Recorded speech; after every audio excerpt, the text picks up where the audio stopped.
How can one so-called joke destroy a marriage? What do you do when legal documents arrive at your door, proving your husband was listening the whole time? I never thought a little fun would end in divorce, but now I'm watching my entire life unravel.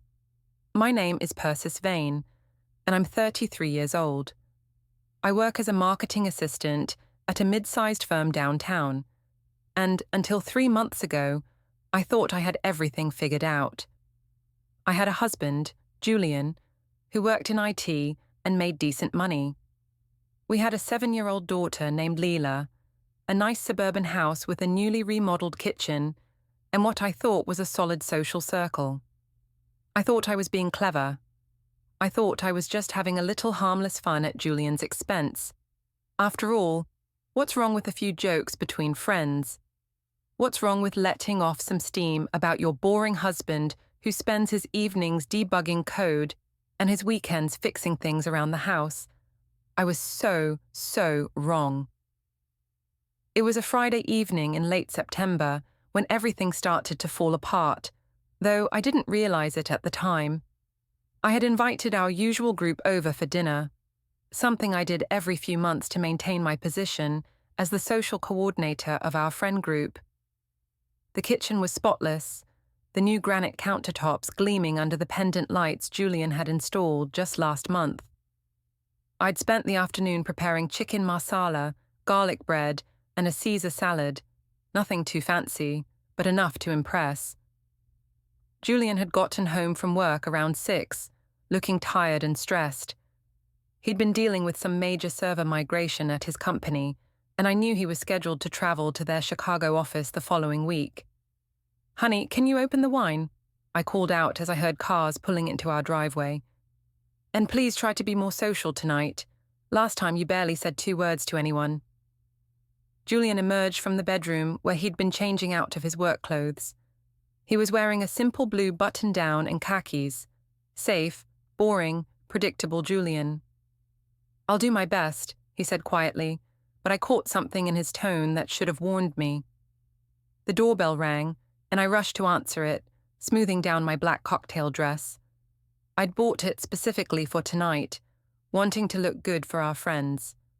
When I opened the door, Cassidy Vale stood there with a bottle of wine and her usual bright smile. "Persis, you look amazing." Cassidy hugged me warmly. She was my closest friend and colleague at the marketing firm, and at 34, she was the only person I trusted with most of my secrets. "Is Julian hiding in his computer cave again?" "He's actually here and promised to be social," I laughed, accepting the wine. Though you know how that usually goes. More friends arrived in quick succession. Mark and Jennifer Chen from college, David and Susan Miller, who live 3 streets over, and Tom Rodriguez with his new girlfriend Ashley.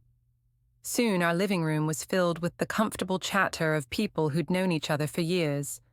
Julian did try, I'll give him credit for that. He opened wine, refilled glasses, and even managed to hold a conversation with Tom about some new programming language. But I could see the tension in his shoulders, the way he kept checking his phone, probably worried about work emails. "Julian's been so stressed about this Chicago trip," I announced to the group as we gathered around our dining room table. "You'd think they were sending him to negotiate world peace instead of just upgrading some servers." A few people chuckled politely. Julian's jaw tightened slightly, but he didn't say anything. "Oh, you know how IT guys are," Mark said with a grin. "Everything's a crisis until it's not." "Exactly," I seized on the opening. Last week he spent 3 hours troubleshooting our internet, only to discover I'd unplugged the router to vacuum. 3 hours. I could have solved it in 3 seconds if he'd just asked me. This got a bigger laugh from the group. Julian's face flushed slightly, but he forced a smile and took a sip of his wine. "That's so typical," Susan chimed in. "David once took apart our entire entertainment system because the TV wasn't working. Turns out the cable was loose." "At least David doesn't lecture you about proper cable management afterward," I said, making air quotes. Julian gave me a 20-minute presentation on why we need to organize our cords differently. I mean, who has time for that? Cassidy shot me a look that I interpreted as amusement, but looking back, I think it might have been concern. "Well, at least he's handy around the house," she said diplomatically. "Oh, he's handy all right," I said, refilling my wine glass. Handy at finding the most complicated solution to every simple problem. Last month I asked him to fix a squeaky door hinge. Simple, right? He ended up researching hinges for 2 hours, ordering some special lubricant online, and giving me a lecture about proper maintenance schedules. The laughter was getting easier now, and I felt that familiar rush of being the center of attention. Julian had gone very quiet, methodically cutting his chicken into precise pieces. "You're terrible, Persis," Jennifer said, but she was smiling. "Poor Julian." "Poor Julian nothing," I waved dismissively. "He loves being the expert on everything. Don't you, honey?" Julian looked up from his plate, and for a moment our eyes met. There was something in his expression I'd never seen before. Not just hurt, but a kind of cold assessment that made me momentarily uncomfortable. "I just try to do things right," he said quietly. "Right, but not necessarily efficiently," I continued, unable to stop myself. The wine was making me bold, and the group's attention was intoxicating. Like our vacation planning. I'll find a great hotel deal online, and Julian has to research the neighborhood crime statistics, read 47 reviews, and create a spreadsheet comparing amenities. By the time he's done with his analysis, the deal's expired, and we end up paying twice as much. "Oh my God, David does the same thing," Susan laughed. "I call it analysis paralysis." "Exactly. And don't get me started on his driving. Julian follows GPS directions like they're biblical commandments. I'll see a shortcut, but no. The GPS says turn right in 0.2 miles, so we turn right in exactly 0.2 miles, even if there's a traffic jam." Tom was grinning. Ashley's ex was like that, never could just go with the flow. I noticed Julian's grip tighten on his fork, but I was on a roll now. The worst part is the explaining. Everything has to be explained in excruciating detail. I'll ask what time we need to leave for dinner, and I get a 15-minute breakdown of traffic patterns, parking availability, and optimal arrival times. I just want to know if I have time to do my makeup. The group was eating this up, sharing their own stories of over-analytical partners and relationship quirks. I felt vindicated, like I was finally able to express all the little frustrations that had been building up over years of marriage. "At least he's reliable," Cassidy said, and again I caught that note in her voice that I should have paid attention to. Reliable, yes. Exciting, no. I took another sip of wine. Sometimes I think Julian would schedule spontaneity if he could. "Honey, I've penciled in some impromptu romance for next Thursday between 7:30 and 8:15 p.m. This got the biggest laugh yet, and I felt a surge of satisfaction. But when I glanced at Julian, he had gone completely pale. He was staring at his plate like it contained the secrets of the universe. "I think I need some air," he said suddenly, standing up so quickly his chair scraped against the floor. "Oh, come on, honey, don't be so sensitive," I called after him as he headed toward the back door. "You know I'm just having fun." But Julian didn't stop. He walked straight through the kitchen and out onto our back deck, closing the door behind him with deliberate care. An uncomfortable silence fell over the table. "Maybe you should go check on him," Jennifer suggested gently. "He's fine," I said, waving off her concern. "He just gets overwhelmed sometimes. He'll be back in a few minutes." But 20 minutes passed, and Julian didn't return. When I finally went to look for him, I found the back deck empty and his car missing from the driveway. He'd left his own dinner party without saying goodbye to anyone. The following Monday at work, I was still fuming about Julian's dramatic exit from our dinner party. He'd come home around midnight on Friday, gone straight to bed without speaking to me, and spent the entire weekend being coldly polite. When I tried to bring up his behavior, he just said he had a lot to think about before his Chicago trip. "I mean, can you believe he just left?" I was telling Cassidy as we sat in the break room with our morning coffee. He embarrassed me in front of all our friends. What kind of host abandons his own dinner party? Cassidy stirred her coffee thoughtfully. Maybe he was really hurt, Persis. You were pretty hard on him Friday night. Hard on him? I was making conversation. Since when is it a crime to share funny stories about your husband? Everyone does it. Not everyone does it quite like that, Cassidy said carefully. Some of those things were pretty personal. I felt a flash of irritation. Whose side are you on here? Julian's been acting weird for weeks. Ever since the Chicago project started, he's been distant and moody. I was just trying to lighten the mood. Have you considered that maybe he's stressed about more than just work? Before I could answer, my phone buzzed with a text message. I glanced at the screen and felt my pulse quicken. It was from Luke Fenn, the trainer at my gym. Hey, beautiful. Free for lunch today? I'd been chatting with Luke for about 3 weeks now. It had started innocently enough. He'd complimented my form during a workout, and we'd begun texting about fitness routines.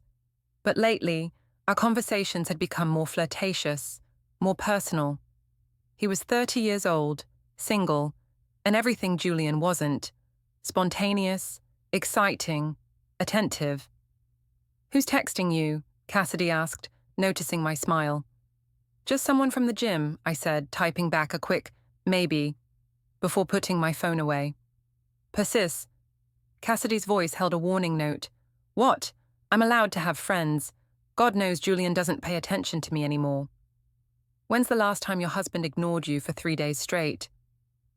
When's the last time I publicly humiliated him in front of all our friends? I stared at her, shocked by the bluntness of her words. I did not humiliate him. I told some harmless stories. If Julian can't handle a little teasing, that's his problem, not mine. Cassidy sighed. Look, I love you, but you need to hear this. Friday night was uncomfortable. Everyone noticed. Jennifer texted me Saturday morning asking if you and Julian were having problems. What did you tell her? I told her that every marriage has its rough patches. But Persis, if you keep talking about Julian like he's some kind of incompetent child, people are going to start wondering why you married him in the first place. I felt my cheeks burn. Maybe they should wonder. Maybe I'm wondering too. The words hung in the air between us like a confession. Cassidy's eyes widened. You don't mean that. Don't I? When's the last time Julian surprised me with anything? When's the last time he took me somewhere exciting, or said something that made me laugh, or even noticed when I got my hair done? He's turned into this boring, predictable robot who cares more about his servers than his wife. So, talk to him about it. Don't trash him to your friends. I tried talking to him. He just gives me that look, like I'm being unreasonable for wanting some excitement in my life, like I should be grateful for his steady paycheck and his reliable schedule and his complete lack of passion about anything except work. My phone buzzed again. Another text from Luke. Come on, live a little. That new place on 5th Street, 12:30? I found myself typing, see you there, before I could think better of it. Persis, please tell me you're not doing what I think you're doing, Cassidy said, watching my face. I'm having lunch with a friend. Is that illegal now? A friend who makes you smile like that? A friend you're hiding from your husband? I stood up abruptly, gathering my coffee and phone. You know what? I don't need a lecture from you too. I get enough judgment at home. I'm not judging you. I'm worried about you. This isn't going to end well. But I was already walking away, my heart pounding with a mixture of guilt and excitement. For the first time in months, someone was paying attention to me, making me feel attractive and interesting. Was it so wrong to want to feel appreciated? The lunch with Luke was everything I'd been craving. He listened when I talked, laughed at my jokes, and made me feel like the most fascinating woman in the room. When he reached across the table to touch my hand, I didn't pull away. Your husband's an idiot if he doesn't see what he's got, Luke said, his thumb tracing across my knuckles. He sees it, I said. He just doesn't care anymore. His loss, Luke said.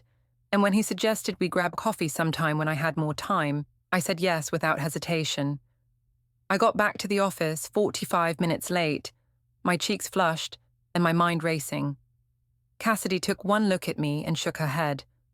"Don't say anything," I warned her. "I wasn't going to," she said quietly. "But Persis, you need to think about what you're doing. You have a daughter. You have a life with Julian. Don't throw it all away for some gym guy who probably says the same things to every lonely housewife who walks through the door." Her words stung because part of me knew she was right. But a bigger part of me was tired of being taken for granted, tired of being the responsible one, tired of settling for a marriage that felt more like a business partnership than a romance. That evening, Julian called from Chicago. His voice was distant, professional. "How was your day?" he asked. The same question he always asked. "Fine," I said, the same answer I always gave. "How's the project going?" "It's complicated. We might need to extend the trip by a few days." "Of course you might," I said, unable to keep the irritation out of my voice. There was a long pause. "Persis, we need to talk when I get back." "About what?" "About us. About where this marriage is going." Something in his tone made my stomach clench, but I pushed the feeling aside. "Fine. We'll talk." After I hung up, I found myself texting Luke. "Husband's out of town. Want to grab that coffee tomorrow?" His response was immediate. "Absolutely. Can't wait to see you again." I stared at the message for a long time before deleting the conversation thread, but I didn't delete his number. Julian's trip to Chicago stretched from 4 days to 8, and during that time, I saw Luke 3 more times. What had started as innocent coffee dates had progressed to long walks, intimate dinners, and conversations that made me feel alive in a way I hadn't in years. Luke was everything Julian wasn't. He was impulsive, charming, and completely focused on me when we were together. He didn't analyze every decision to death or worry about schedules and logistics. When I mentioned wanting to try a new restaurant, he made reservations immediately. When I complained about feeling unappreciated, he sent flowers to my office. "You deserve so much better," he told me over dinner at an upscale bistro downtown. "You're this amazing, vibrant woman, and your husband treats you like furniture." I knew I was playing with fire, but I couldn't seem to stop myself. For the first time in years, I felt desirable, interesting, worth pursuing. Luke made me remember who I used to be before I became just Julian's wife and Lila's mother. When Julian finally returned from Chicago on Friday evening, I was surprised by how guilty I felt seeing him walk through the front door with his travel bag. He looked exhausted, older somehow, and when he hugged Lila, I caught a glimpse of something fragile in his expression. "How was the trip?" I asked, trying to sound normal. "Successful," he said simply. "The migration went smoothly. How are things here?" "Fine. Lila missed you." He nodded, but didn't ask if I had missed him too. Maybe he already knew the answer. That Saturday night, our friend group had plans to meet at the downtown bistro, ironically, the same place where Luke had taken me just 2 days earlier. I'd been looking forward to it all week, eager to get out of the house and away from Julian's watchful eyes.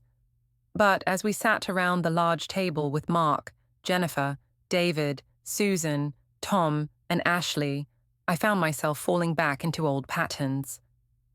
Julian was being his usual quiet self, contributing to conversations when directly addressed, but mostly just listening. The contrast between his reserved demeanor and Luke's effusive attention was stark in my mind. "So, Julian, how was Chicago?" Mark asked as we waited for our appetizers. "Good. Long, but productive," Julian replied. "He's being modest," I interjected.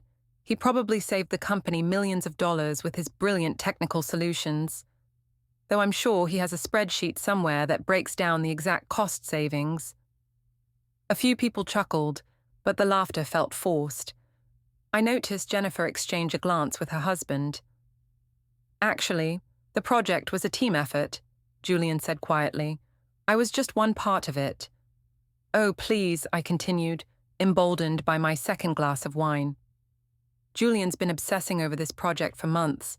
I barely saw him even before he left for Chicago.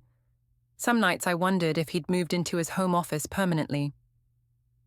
Work's been busy for everyone lately, Susan said diplomatically. Busy is one thing, obsessed is another. Julian can't just do his job and come home like a normal person. Everything has to be researched and analyzed and optimized. Last month he spent an entire weekend reorganizing his computer files. His computer files? Who does that? I was aware that my voice was getting louder, more animated, but I couldn't seem to modulate it. The wine was making me bold, and I had weeks of frustration to vent. I mean, I get that he's good at his job, but there's more to life than work, right? When's the last time any of you saw Julian do something spontaneous, something fun, something that wasn't scheduled 3 weeks in advance? Julian had gone very still beside me, his hands folded carefully in his lap. I should have recognized the warning signs, but I was too caught up in my performance. Remember our anniversary last year? I continued. I was hoping for a surprise, maybe a romantic dinner, flowers, something sweet.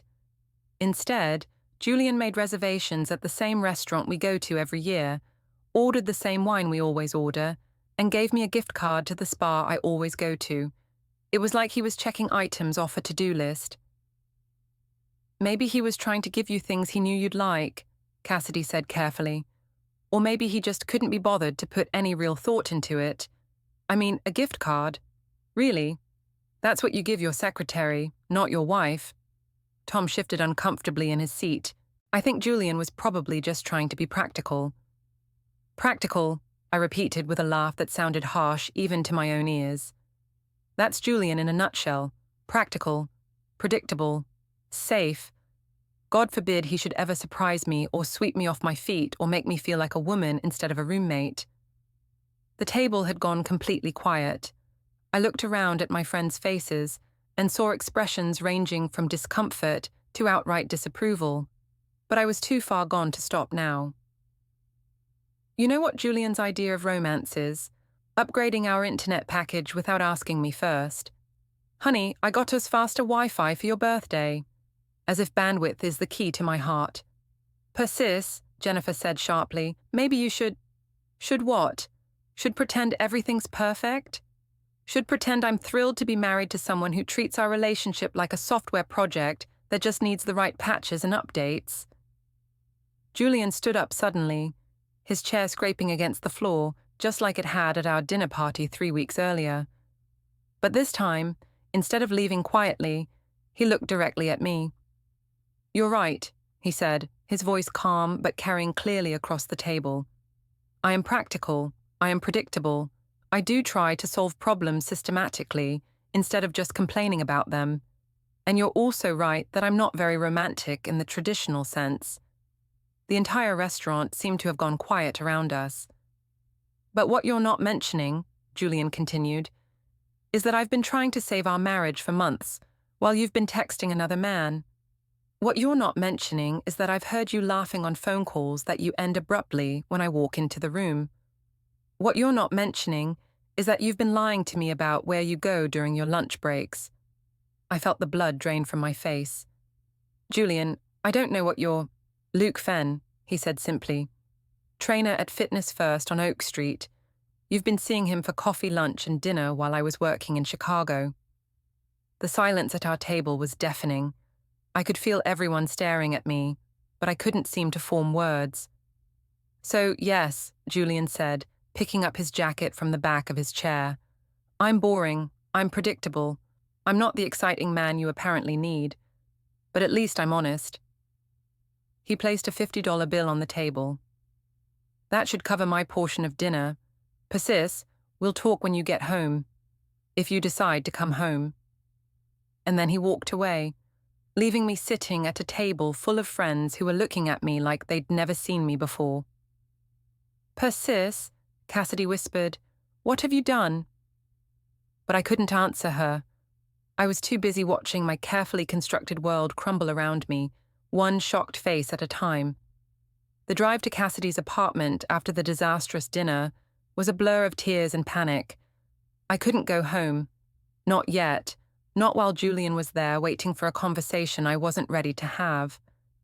I needed time to think, to figure out how to explain myself, to somehow salvage the situation.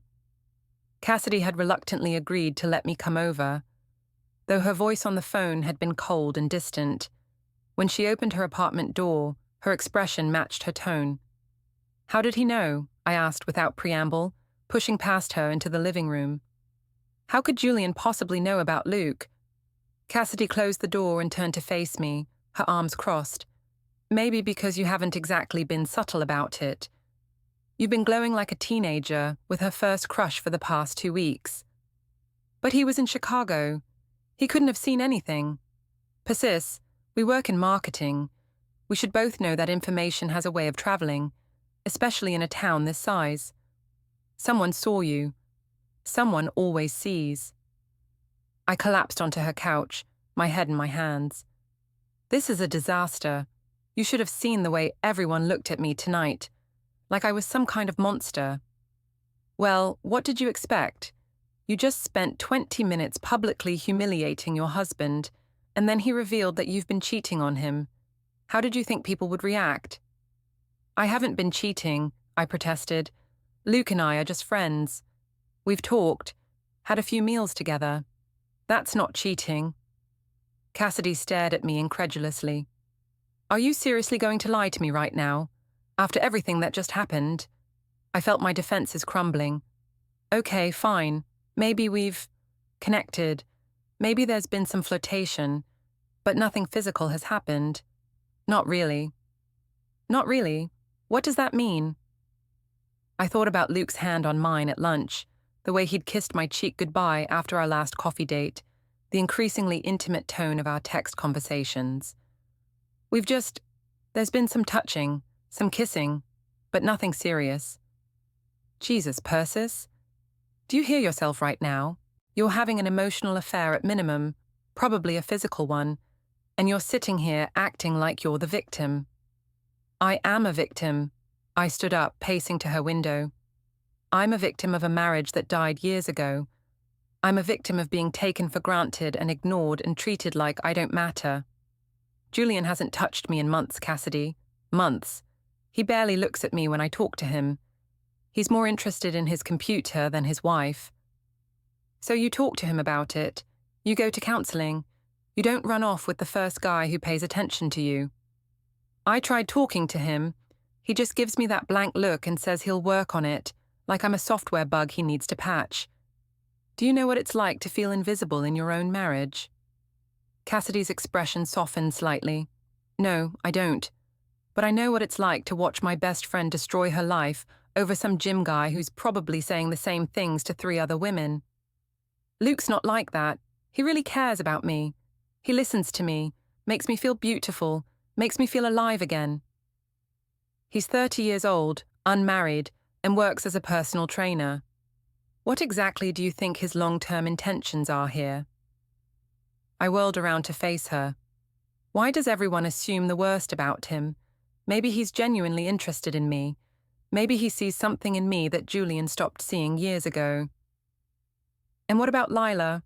What about your daughter who's going to be caught in the middle of this mess?" The mention of Lila hit me like a physical blow. I'd been so caught up in my own drama that I'd barely considered how this would affect her. "Lila will be fine. Kids are resilient." "Kids are resilient, but they're not stupid. She's already noticed the tension between you and Julian. What do you think this is going to do to her?" I sank back onto the couch, suddenly exhausted. "I don't know. I don't know anything anymore. 3 months ago I thought I had everything under control, and now you're facing the consequences of your choices," Cassidy finished. "The question is, what are you going to do about it?" "I need to go home and talk to Julian. Try to explain." "Explain what? That you've been emotionally cheating on him while publicly humiliating him to your friends? It's not that simple." "It's exactly that simple, Persis. You made choices, bad choices, and now you need to decide if you want to fight for your marriage or if you want to blow up your entire life for a guy you barely know." My phone buzzed with a text message. It was from Luke. "Hey gorgeous, saw you at dinner tonight but didn't want to interrupt. Everything okay?"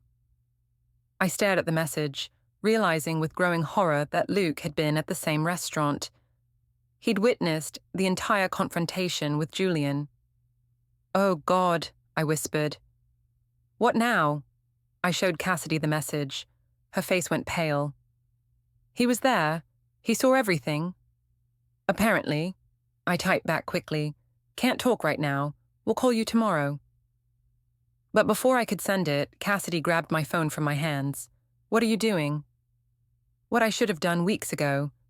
She scrolled through my message history with Luke, her expression growing more disgusted with each exchange she read. "Cassidy, give me my phone back." "Can't wait to hold you in my arms," she read aloud. "Your husband doesn't deserve someone as amazing as you." I've never felt this way about anyone before.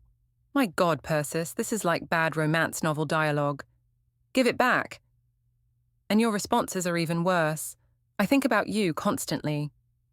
"I've never been happier." "I wish I could be with you right now." "You're a married woman with a child, and you're writing love letters to some guy you met at the gym." I lunged for my phone, but Cassidy held it out of reach. "You know what? Julian deserves to see these. He deserves to know exactly what kind of person he's married to." "You wouldn't dare." "Wouldn't I? I've been covering for you for weeks, making excuses, trying to be a good friend, but I'm done enabling this behavior. If you show him those messages, our friendship is over."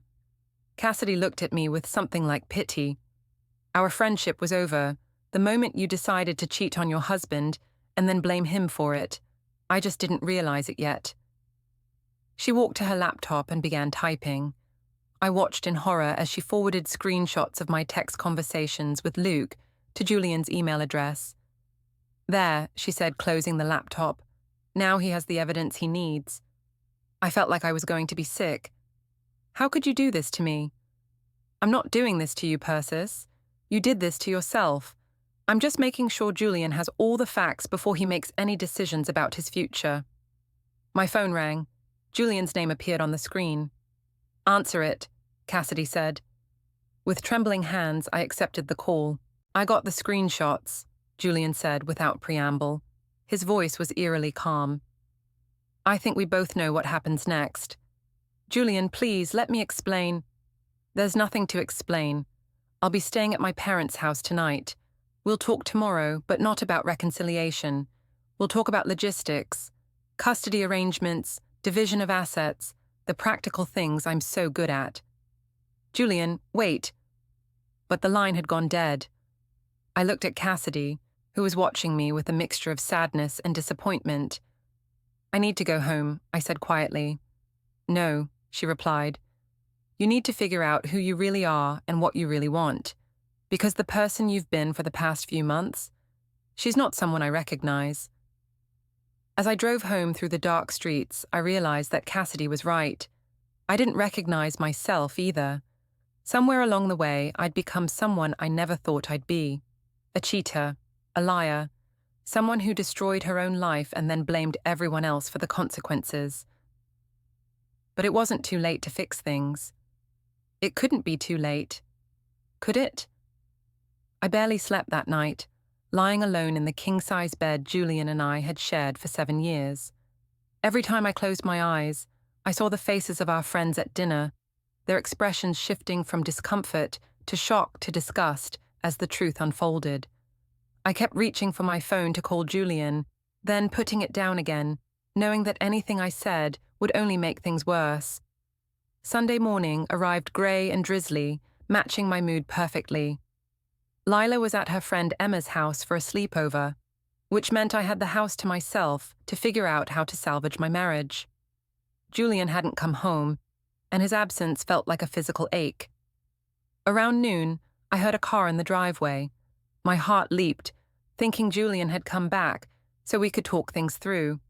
Instead, I saw his father Alan's silver Honda pulling up to the house.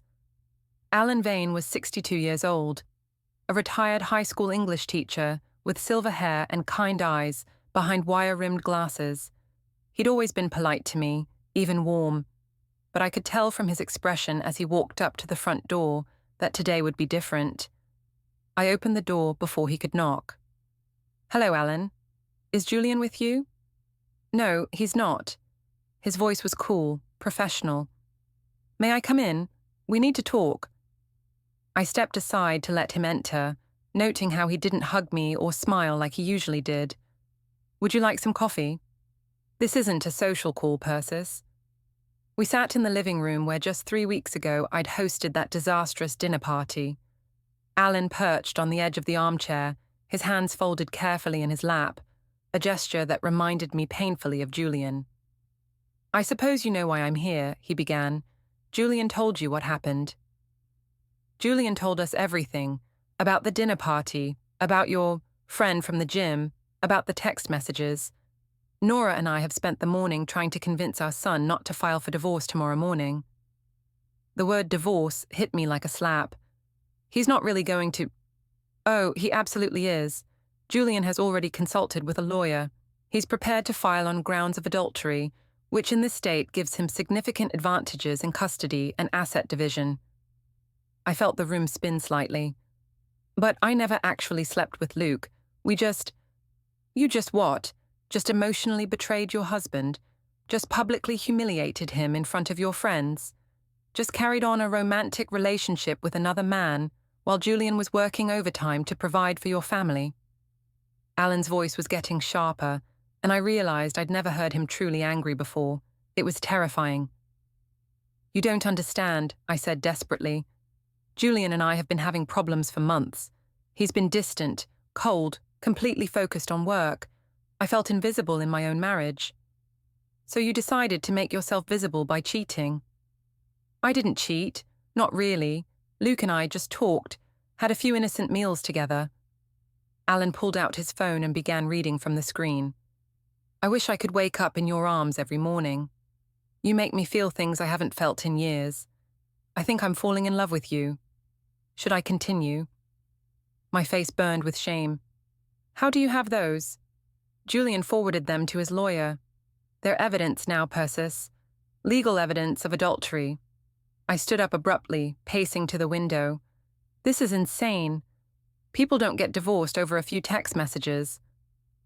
"They do when those text messages are combined with a pattern of emotional abuse and public humiliation. Julian has been documenting everything, Persis. Every cruel joke, every public embarrassment, every time you've made him feel small and worthless in front of other people." "I never made him feel worthless. I was just joking around, letting off steam." "You were systematically destroying his self-esteem while carrying on an affair. Do you have any idea what that's done to him?" I turned to face Alan, searching his expression for any sign of the warmth I'd once seen there. "He seemed fine. He never said anything." "Of course he seemed fine. Julian doesn't know how to fight back when someone he loves is hurting him. He just absorbs it and tries harder to be what you want him to be. But there's only so much a person can take." "I want to talk to him. I want to explain." "There's nothing to explain. Julian is done listening to explanations. He's done being your emotional punching bag while you chase after other men." The front door opened, and I heard familiar voices in the hallway. Julian walked in, followed by a woman in a dark business suit carrying a briefcase. "Persis," Julian said, his voice carefully neutral. "This is Sarah Mitchell, my attorney. We need to discuss some immediate arrangements." I stared at him in shock. This wasn't the Julian I knew. The quiet, accommodating man who avoided confrontation at all costs. This Julian was calm, determined, and completely in control. "You brought a lawyer to our house?" "This is still legally my house too," Julian replied. "At least until the court decides otherwise." Sarah Mitchell stepped forward, extending her hand. "Mrs. Vane, I understand this is difficult, but we need to establish some ground rules while the divorce proceedings move forward." "Divorce proceedings?" I looked frantically between Julian and his lawyer. "Julian, please, we can work this out. We can go to counseling. We can—" "Persis," Julian interrupted, "I need you to listen very carefully. I am filing for divorce tomorrow morning on grounds of adultery. I will be seeking primary custody of Lila, child support, and my fair share of our marital assets. You can't take Lila away from me. I'm not taking her away. I'm ensuring she has a stable home environment with a parent who isn't carrying on extramarital affairs.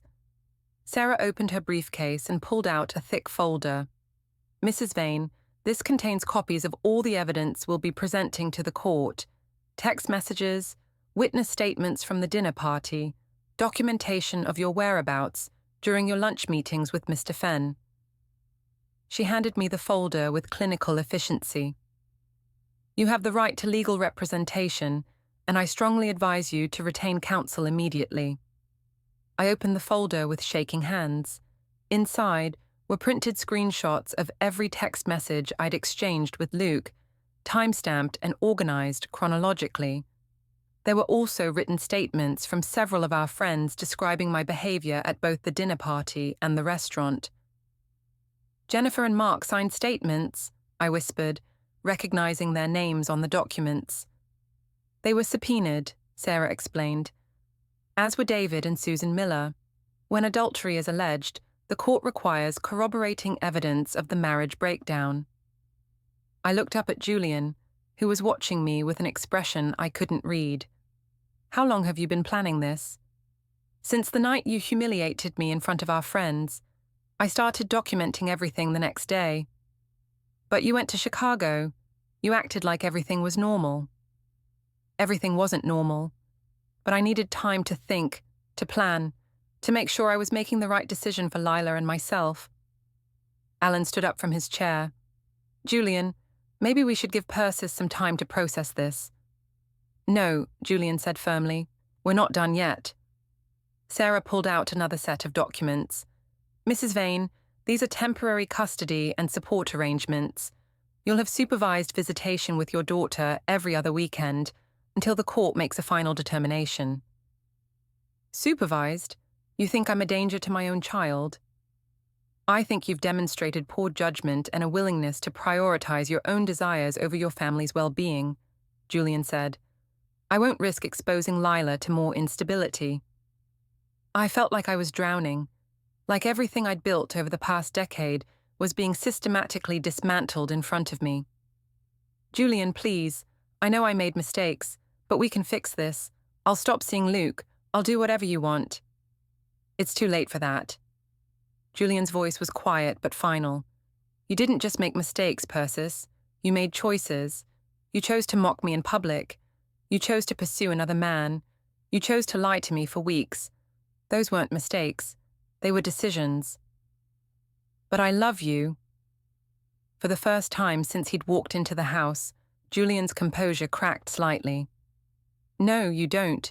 You love the security I provide, the lifestyle I make possible. But you don't love me. If you loved me, you never could have done what you did. Sarah closed her briefcase efficiently. Mrs. Vane, you have 72 hours to retain legal counsel. After that, we'll proceed with or without your participation. What does that mean? It means, Julian said, that you can fight this in court and drag our private business through the legal system, or you can accept responsibility for what you've done and agree to a reasonable settlement. And if I fight, Julian and Sarah exchanged a glance. Then we present all the evidence publicly, Sarah said, the text messages, the witness statements, everything. It will become part of the public record. I thought about Luke's romantic messages, my cruel jokes about Julian, the statements from our friends. The idea of all of that being read aloud in a courtroom, reported in the local newspaper, discussed by everyone we knew, made me feel physically sick. I need time to think, I whispered. You have until Wednesday, Julian said. He turned to leave, then paused at the doorway. And Persis? I'll be picking up Lila from Emma's house. She'll be staying with me at my parents' until this is resolved. You can't just take her. I can and I will. She's my daughter too, and she deserves better than being caught in the middle of whatever this is. After they left, I sat alone in my living room, surrounded by legal documents and the wreckage of my marriage. My phone buzzed with a text from Luke. Hey beautiful, tried calling but it went to voicemail. Want to grab dinner tonight? I stared at the message for a long time before deleting it without responding. For the first time in weeks, Luke Fenn was the last person I wanted to see. 3 days later, Patricia Williams, my stern new divorce attorney, delivered the brutal truth over her desk. Your husband has ironclad evidence, explicit texts, witness statements from friends, a clear pattern of emotional adultery. In this state, that tanks your leverage. The proposed settlement was stark. Julian kept the house, retirement accounts, and primary custody of Lila. I got my car, half the savings, every other weekend visitation, one midweek evening, and child support obligations. Fight it, Patricia warned, and everything goes public. Texts read in open court, your daughter's teachers subpoenaed, your social circle humiliated. I thought of Lila's confusion, my mother's blunt, "You made your bed," Cassidy's revelation. Julian had volunteered for the Chicago project to fund a surprise European anniversary trip, while I texted Luke about how boring he was. The next morning, I signed. The divorce finalized quietly in 60 days. Luke, it turned out, had harassed Julian with calls, forcing a restraining order. 3 months on, I live in a cramped apartment, switched firms after the drama poisoned my old job. Lila adjusts slowly, still asking when Daddy's coming home. Julian got his promotion, and a new girlfriend who adores his steadiness. I scroll past their photos, alone on Friday nights, finally grasping what I destroyed. A man who loved me through my complaints, who built quietly while I chased fantasy. The punchline was mine all along.